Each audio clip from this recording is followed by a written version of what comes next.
Nós precisamos nos atentar aos feitos de Cristo, nos atentar aos ensinamentos de Jesus para a nossa vida e não nos afastarmos daquilo que Cristo ensinou.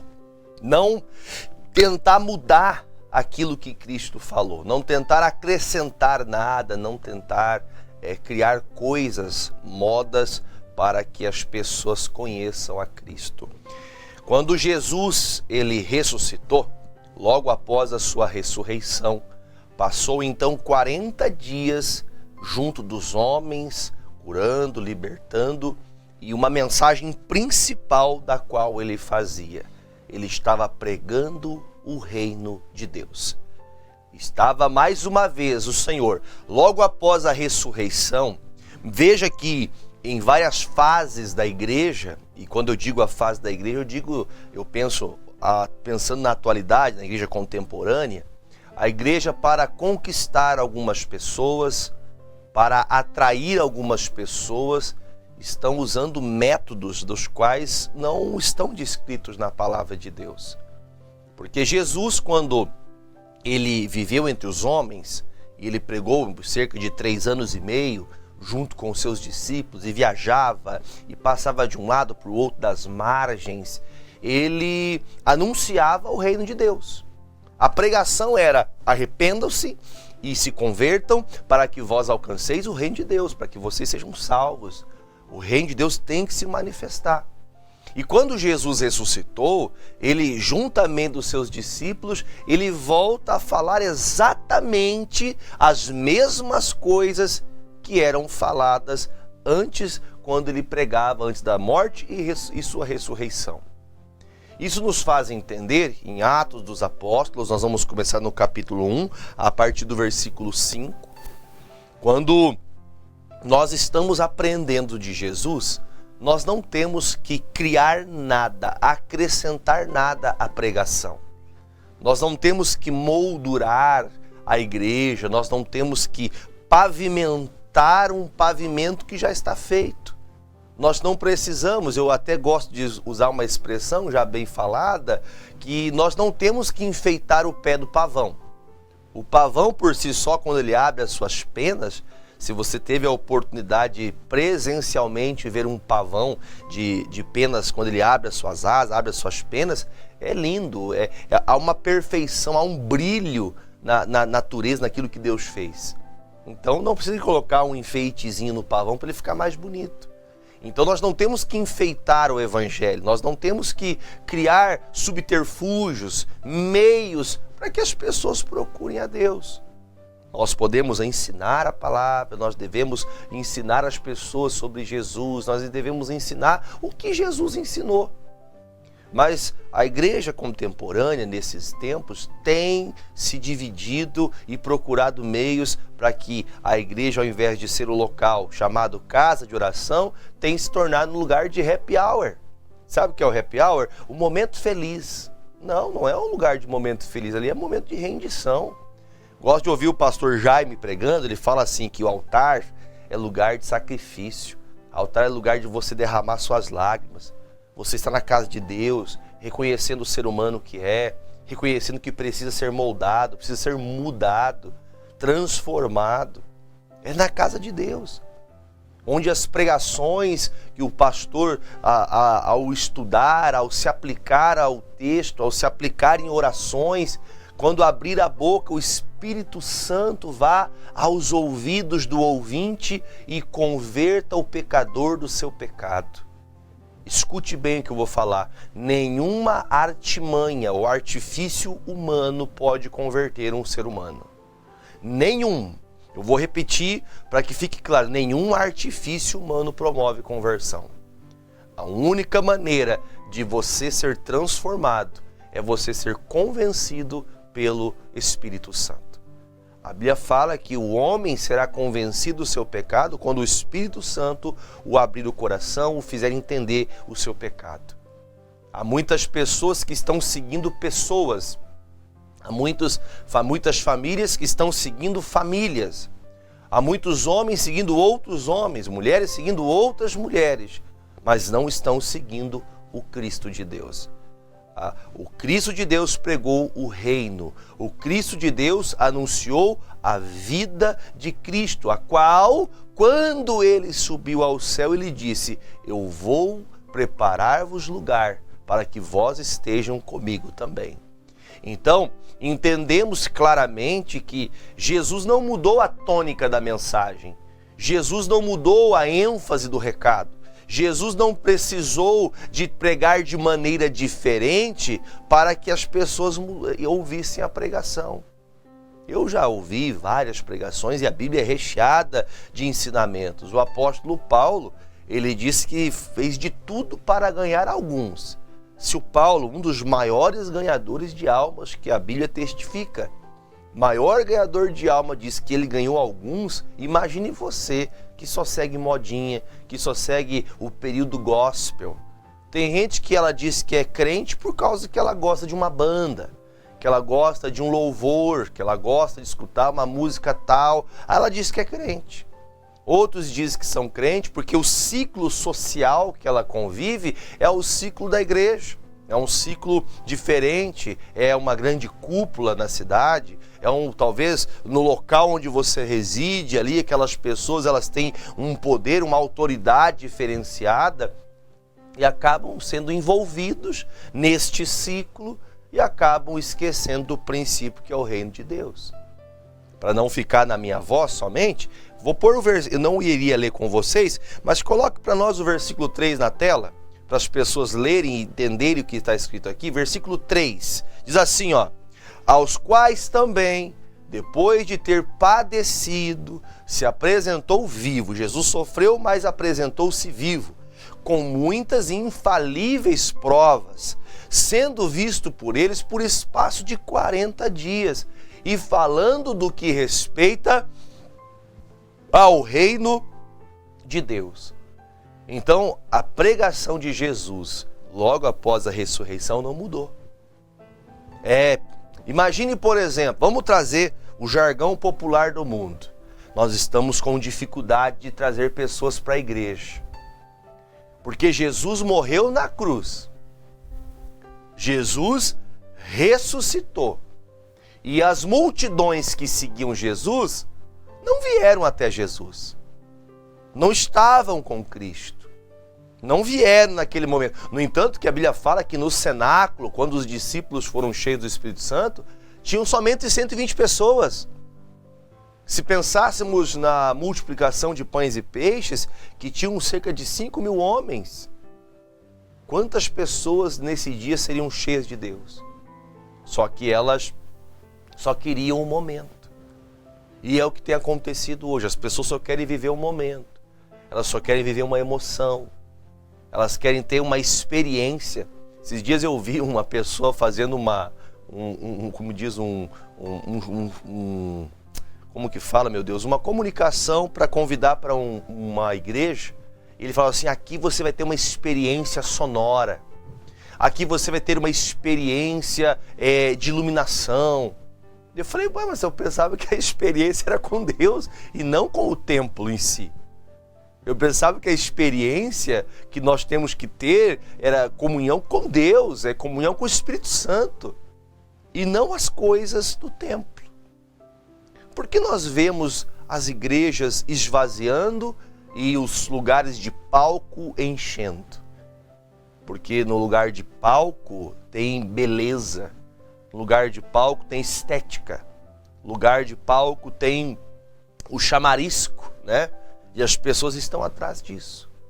Enquanto o Cristo de Deus está anunciando o reino de Deus, como sempre foi nos dito, as pessoas estão se dispersando, porque preferem o palco. Não querem o altar, querem o palco. Querem encontrar tudo menos a Cristo. E essas artimanhas que vão sendo criadas com o propósito de dizer que aquilo é Cristo, mas não tem nada de Cristo. Um dia Jesus olhou para os discípulos e disse, quando vocês ouvirem dizendo, ei-lo ali, ei-lo lá, não vão até lá, porque estes serão os falsos profetas. Aquele que prega a verdade, aquele que anda na verdade que é Cristo, vai ter alguns argumentos importantes dos quais você deve sempre filtrar. Primeiro, quando nós vamos falar de Jesus, nós não podemos atribuir ao trabalho dos homens, ao trabalho da igreja em si, o trabalho da placa da igreja. Não devemos atribuir ao pastor, né, a pessoa que está ali, como diz o preletor, quem está à frente. Mas esse trabalho não é de igreja. Se não é um trabalho da igreja, então não é um trabalho que eu tenho que seguir, porque Atos dos Apóstolos demonstra o início da igreja de Cristo. Começa Atos dos Apóstolos, nós vemos Jesus dizendo: fiquem todos reunidos para que vocês sejam cheios do Espírito Santo. E quando vocês forem cheios do Espírito Santo, aí vocês vão ser testemunhas. A testemunha infalível que vai falar e a obra vai acontecer. Olha que coisa séria. Vamos ler agora? No versículo 5, fala assim: porque na verdade João batizou com água, mas vós sereis batizados com o Espírito Santo, não muito tempo depois destes dias. Eu gosto muito de dar este exemplo. Uma pessoa que ela é batizada nas águas, ela precisa ser cheia do Espírito Santo. Porque uma pessoa que é batizada nas águas, ela é movida a arrepender-se, o Espírito Santo faz que ela tenha esse arrependimento, que ela reconheça o seu pecado. Ela desce as águas, ela é batizada, mas se ela não colaborar, se ela não for para as Escrituras, se ela não continuar enchendo o seu coração das boas palavras de Deus, os ensinamentos, ela vai ficar sem a unção do Espírito de Deus. Ela vai ficar sem os talentos. A Bíblia fala que nós temos que procurar os melhores dons, e estes dons têm que ser procurados com zelo. Você tem procurado os melhores dons? Você tem capacitado sua vida naquilo que Deus chamou você para fazer? Pastor, Deus não me chamou para fazer nada. Peraí, como assim? Todos nós temos uma missão. Todos nós temos um propósito e nós temos que entender qual é. Por isso Jesus fala, depois que você é batizado nas águas, você tem que buscar, não muito tempo depois, o batismo com o Espírito Santo. O que é batismo com o Espírito Santo? Como o próprio Jesus disse, vocês serão batizados no fogo, vocês serão batizados com o meu Espírito. Agora vamos aqui falar bem sério. Estou na internet, eu vou ter até um zelo aqui para falar disso. Você está abrindo aí a internet, está procurando aí nas redes sociais, você só vê zombaria de pessoas, até falando de dons, né? Pessoas zombando o dom de línguas, zombando o dom de profecia. Vou falar para você, a igreja contemporânea, não estou generalizando, não são todas, mas grande parte dela está se corrompendo para ter pessoas ouvindo. Tudo que você cria uma expectativa, que você gera na pessoa uma ansiedade para algo, ela vai querer saber, ouvir, para poder ficar naquela ânsia de ver o que vai acontecer. Por isso que você vê as pessoas procurando profeta. Eu quero achar um profeta que fale revelação. Eu quero achar o fulano. Porque da boca da criança vem o perfeito louvor. É a tônica dos dias. Você que vai na internet, aí você deve estar vendo isso. Pessoas usando de falácias para dizer que estão sendo usadas pelo Espírito Santo, para profetizarem, para enganarem, para trapacearem, para roubarem as pessoas. E isso, que Deus tenha misericórdia dessas pessoas. Oro para que essas pessoas se arrependam. Mas não é para isso. Não é isso que a Bíblia fala, que o dom de falar em línguas, essa manifestação evidente do Espírito Santo, seja usada. E aquele que fala que isso é mentira, digo bem claro, há sim os enganadores. Os enganadores existem, mas os enganadores não podem ser a base para você condenar o que a Bíblia fala. Está escrito em primeira carta aos Coríntios, capítulo 12. Eu só vou comentar para não ficar parecendo que o pastor está querendo que você entenda o que eu acho. Primeira carta aos Coríntios, capítulo 12. Deixa eu encontrar o texto aqui. Que diz assim, acerca dos dons espirituais, não quero, irmãos, que sejais ignorantes. Vós bem sabeis que ereis gentios levados aos ídolos, Primeira carta aos Coríntios, capítulo 12, versículo 2. Vós bem sabeis que eres gentios levados aos ídolos mudos conforme eres guiados. Portanto, vos quero fazer compreender que ninguém que fala do Espírito de Deus diz Jesus é anátema. E ninguém pode dizer que Jesus é Senhor senão pelo Espírito Santo. Ora, existe uma diversidade de dons, mas o Espírito é o mesmo. E há diversidade de ministérios, mas o Senhor é o mesmo. E há diversidade de operações, e é o mesmo Deus que opera tudo em todos. Mas a manifestação do Espírito é dada a cada um para o que for útil. Nós vamos estudar mais algumas vezes aqui sobre estes dons, que é um dom que é muito até mal falado na boca de muitas pessoas, e muitos pastores não falam disso. E quando falam, distorcem o que está escrito. Desculpe aqui, eu não quero ser aqui o conhecedor de todo o entendimento. Mas, infelizmente, algumas pessoas não anunciam o batismo com o Espírito Santo como uma evidência o falar em línguas. Algumas pessoas até descredibilizam, né, a obra, a igreja, quando essa igreja crê no dom de falar em línguas, na manifestação do poder que aconteceu pelos apóstolos, nos apóstolos. É a forma que algumas pessoas tentam zombar. Porém, algumas pessoas usam dessa maneira de dom para fazer algo que Cristo não falou, que não nos foi ensinado isso. Ele disse, vocês vão ser batizados com o Espírito Santo, mas lembre que o Paulo dizia, essa oração em línguas é para sua edificação. Quando a pessoa que é cheia do Espírito Santo que fala em línguas, ela não vai profetizar falando em línguas. A Bíblia fala que quando eles foram cheios do Espírito Santo, uns estavam orando em línguas e outros profetizavam, abençoavam aquela localidade, aquelas pessoas, em profecia, em pregação.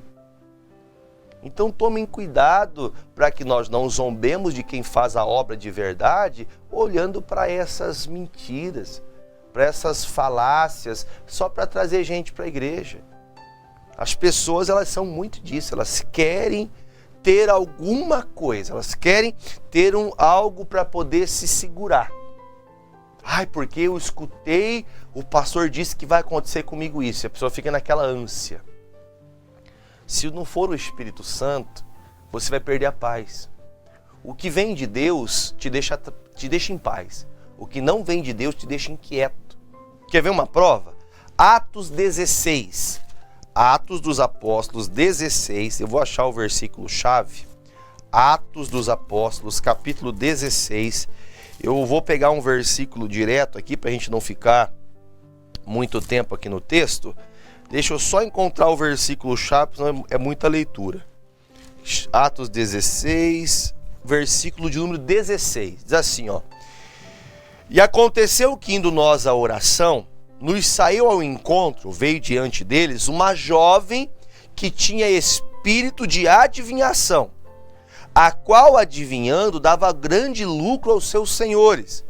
E esta, seguindo a Paulo e a nós, clamava, dizendo, estes homens que vos anunciam o caminho da salvação são servos do Deus Altíssimo. E isto fez ela por muitos dias.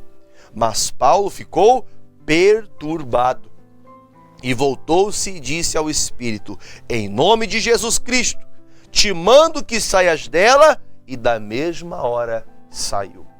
Então, veja que quem não gostaria, num tempo que poucas pessoas estavam dispostas a falar de Jesus, poucas pessoas estavam dispostas a evangelizar, vem uma menina, se junta com Paulo e os demais que estão levando a palavra, que estão em orações contínuas, vem uma menina e começa, gente, estes pregadores que nos anunciam Cristo, eles são enviados do céu e tal, aquela coisa. O Paulo ficou perturbado, não é normal isso aqui.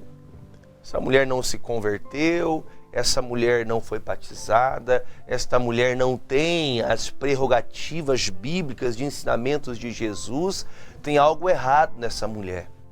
E ele perturbado ficou, olhou para ela e disse, demônio que está nessa menina, saia dela agora. E o demônio saiu. Quer dizer que aquele demônio tentou ludibriar o apóstolo Paulo para que não tirassem ele dali. Desculpe, mas é tão triste que eu vou te falar, mas muitas igrejas estão com este espírito de adivinhação, que estão colocando as pessoas no mesmo cenário. Sabe por que que essa menina, ela era usada pelas aquelas pessoas naqueles dias? Porque ela trazia lucro. As suas adivinhações sobre a vida alheia das pessoas dava dinheiro para as pessoas que vinham até ela. E até hoje as pessoas estão fazendo isso. Note, perceba que as pessoas estão sendo, tristemente falando, eu falo para você, estão sendo enganadas da mesma maneira. E nós não temos uma capacidade natural de enxergar o coração das pessoas. A única maneira que você vai ter discernimento de entender que aquilo é errado é abrindo as Escrituras, você estudando a palavra, você meditando, examinando de verdade, para você entender e compreender o que é de Deus e o que não é de Deus. Eu vejo muitas, mas muitas pessoas que estão seguindo as modinhas deste mundo. Você já deve ter lembrado que já falei inúmeras vezes que até no tempo do período da minha conversão, que houve-se um grande aumento de cristãos por causa dos louvores. E isso, não estou dizendo isso que seja ruim, mas muitas pessoas vieram por causa da música, que gostavam da música, mas não se converteram, não mudaram. Aí quando passou a febre daquela música, que passou, né? Tem músicas que ficam como chiclete na boca, a pessoa não consegue parar de falar, mas quando passou aquela euforia, a pessoa voltou a viver uma vida pecaminosa novamente. Isso nos faz entender, vamos voltar a Atos capítulo de número 1, versículo de número 6, Jesus é indagado pelos discípulos. Aqueles, pois, que se haviam reunido, perguntaram dizendo: Senhor, restaurarás tu neste tempo o reino a Israel? Eu fico pensando, o que esses discípulos estão pensando? Jesus ressuscitou e ele disse que restauraria o reino. Eles já logo pensaram, bom, Jesus ressuscitou, agora nós vamos dominar na terra. Agora nós vamos assumir um poderio governamental aqui em Israel. Vamos ser poderosos. Eu acho que até eles pensavam assim, acho que Jesus vai dar uns cargos bons para nós aqui, nós vamos dominar. Veja que o pensamento dos discípulos não está no céu, está na terra. Eu vou parar e dar uma ênfase a esse momento. Você que só pensa nas coisas da terra, você que para ter uma mudança de conduta, você precisa de um lugar específico. Se eu não estiver em tal lugar, assim, assim, assado, eu não consigo orar a Deus. Eu não consigo mudar de conduta se eu não estiver no local que tenha isso, isso e aquilo. Lembre-se que não é o lugar que traz conversão para uma pessoa. Não é o ambiente, mas é o Espírito Santo que convence o homem do pecado. Ah, pastor, mas nós podemos preparar o lugar para a pessoa se converter. Deixa eu falar para você. A única maneira que alguém vai ter, a única preparação que temos é aqui, ó. João 5,39. Examinem as Escrituras. Examinem a palavra. Examinem as Escrituras, porque nelas vocês encontrarão a vida eterna. E são tais palavras que de mim testificam, disse Jesus. É aqui. Pastor, pastora, amigo, pregador, vamos parar de inventar moda. Vamos ficar com a Bíblia. Vamos parar de inventar coisas para as pessoas se apoiarem em coisas, se apoiarem em pessoas, se apoiarem na campanha tal, na campanha A, B, C. Vamos apoiar a nossa fé na palavra de Deus. Vamos fazer como está escrito. Porque na hora que os discípulos perguntaram isso, eles só pensavam nas coisas terrenas. Se não for acontecer do jeito que outro dia aconteceu, ai, pastor, foi uma experiência. A experiência que você tem que ser diária com Deus. Não é o lugar que traz a presença de Deus. É o seu coração aberto ao Senhor. Você precisa entender isso. Agora, quando Jesus recebe essa pergunta, ele responde, o versículo é o 7. E disse-lhes: não vos pertence saber os tempos ou as estações que o Pai estabeleceu pelo seu próprio poder, mas recebereis a virtude do Espírito Santo, que há de vir sobre vós, e ser-me-eis então, a partir daí, testemunhas, tanto em Jerusalém, como em toda a Judéia e toda a Samaria e até os confins da terra. Olha que coisa incrível, olha que palavra de Jesus espetacular. Ele chama a atenção e fala: gente, nós não estamos aqui para descobrir o tempo das coisas. Nós não estamos aqui para entender os tempos escatológicos. Você que quer ficar sabendo do cavalo vermelho, do cavalo preto, do cavalo amarelo.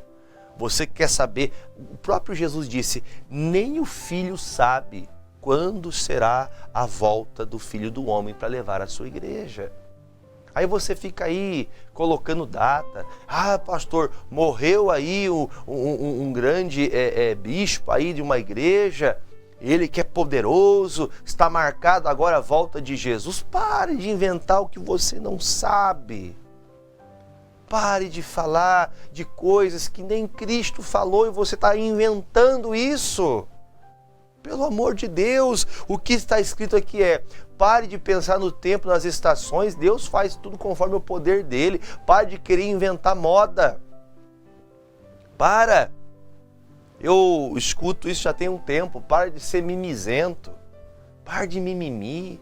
Ai, porque agora eu vou mudar. Ah, agora vai ser diferente. Não tem mudança se você não for cheio do Espírito Santo. Eu vou repetir, não há conversão verdadeira se a pessoa é batizada nas águas e não for cheia do Espírito Santo. Ela precisa de ter uma mudança através da palavra. As Escrituras vão moldando você. Quando a Bíblia fala em Jeremias 18 que o oleiro estava fazendo o vaso rachou, ele fez de novo. O vaso não é feito num estalar de dedos. O vaso vai sendo moldado. Você precisa ser moldado. Você recebe a palavra, Deus vai fazendo você se tornar uma pessoa diferente, o seu caráter vai sendo moldado, você vai comparando o que a palavra diz, aquelas atitudes que você tem. Segundo a palavra de Deus, você vai começando a entender, assim o Espírito Santo te faz se arrepender, você é batizado nas águas. Aí você começa a entender que precisa também anunciar essa palavra para outras pessoas. Mas quando isso? Não, pastor, é porque agora eu descobri uma coisa, mas eu não posso contar para ninguém. Jesus disse que a gente tinha que falar até subindo nas casas. Subam nos altos e preguem. Falem abertamente para todos. Jesus Cristo está vivo. E se você se arrepender hoje, você pode ser salvo. Como é que hoje tem modas de que diz, não posso falar, porque senão vai estragar a brincadeira. A obra de Deus é brincadeira agora? Está aqui, ó. Ele está dizendo, quando você é cheio do Espírito Santo, você tem virtude. Que virtude? Virtude de Deus. Você tem a capacidade de Deus. Para fazer o quê? Para você pregar, ser uma testemunha. Quando você abrir a sua boca para falar um texto bíblico, para falar um testemunho daquilo que Deus fala na sua palavra, quando você abrir a boca, quem vai ao coração do ouvinte é o Espírito Santo. Mas para isso você tem que ser cheio do Espírito Santo. Uma pessoa cheia do Espírito Santo não faz mal uma para outra. Não tem ódio um do outro. Uma pessoa cheia do Espírito Santo não olha para o irmão do lado e xinga ele. Não fica presumindo o mal um do outro. O Paulo falou em 1ª carta aos Coríntios, capítulo 13, que o amor, ele não fica sendo fingido. O amor verdadeiro suporta todas as coisas. O amor de Cristo verdadeiro não te faz você presumir mal dos outros. Você vive pensando mal de todo mundo. Reconheça que você está seguindo uma doutrina antibíblica. E procure o mais rápido possível. Abra sua Bíblia. Estude. Porque somente uma leitura com uma pequena interpretação, não precisa de muito. É só você ler. Interpretou o texto. Não precisa de revelação alguma. Lendo você vai, puxa vida, o que eu estou fazendo não é o que está escrito. Então, Igreja de Jesus, volte-se a Cristo. Volte à palavra. Não as artimanhas, não os artifícios. Não vamos criar ambientes na igreja para as pessoas não saírem da igreja. Não vamos criar locais da igreja para as pessoas se sentir confortáveis. Quando eu digo confortáveis, não é no sentido de se assentar numa poltrona boa, não quer dizer que você tem que estar ali num lugar ruim de presenciar ali aquele momento da presença de Deus. Mas eu falo simplesmente de as pessoas colocarem as coisas à frente da palavra. Quem tem que estar preparado é aquela pessoa que é cheia do Espírito Santo. Que sendo na rua, na praça, numa casinha velha, em um local onde a pregação pode, talvez, aos olhos de muitos, ser um local impróprio para a pregação, que naquele lugar, quando alguém abrir a boca, o reino de Deus se estabeleça naquele lugar. Que não sejam os grandes templos, os mais bonitos, que sejam bonitos, que louvado seja Deus por essas conquistas que a igreja tem alcançado, templos bonitos, mas que não seja o templo que te faça buscar a Deus. Porque os templos, as estações não importam para nós. O que importa é estar com Cristo. Amém? Vamos orar? Vamos apresentar a Deus nossas vidas, como está escrito em Atos, capítulo 19, 11. Vamos orar? Pai, em nome de Jesus, nós nos apresentamos ao Senhor, ó Pai, neste dia. E eu peço ao Senhor, ó Deus, que todo resquício, toda a maldade, toda a maliciosidade do coração de muitos seja, meu Pai, arrancado agora. E eu peço, meu Deus, que os doentes, os enfermos, aqueles que eu nunca talvez conseguirei olhar nos olhos dela, aqueles que talvez eu nunca poderia impor a mão sobre o alto da cabeça dessa pessoa para curá-la em nome do Senhor, para repreender o demônio que está vivendo no corpo dessa pessoa, mas que pela água consagrada, assim como Paulo orava, consagrando o retalho de suas roupas, nós também, Jesus, eu oro pedindo que nestas águas tenha uma unção de poder, uma unção poderosa para alcançar o doente, para alcançar o que se perdeu, para que essa pessoa seja livre, liberta completamente. Jesus, entra nesta casa, onde tem uma mulher orando pelo irmão que está com esquizofrenia, que está com um problema gravíssimo, medicamentos de todos os tipos já foram entregues para essa pessoa tomar e ela parece cada dia piorar. Pai, coloca a tua unção agora. E esta pessoa, quando beber desta água, ela vai ser livre. Ela vai voltar a entender a vida, ela vai voltar a ter entendimento. Ela vai voltar, meu Pai, a respeitar as pessoas. Pai, eu te peço que nestas águas haja unção de cura no nome de Jesus. Se você crê, diga eu creio e beba desta água comigo no nome do Senhor.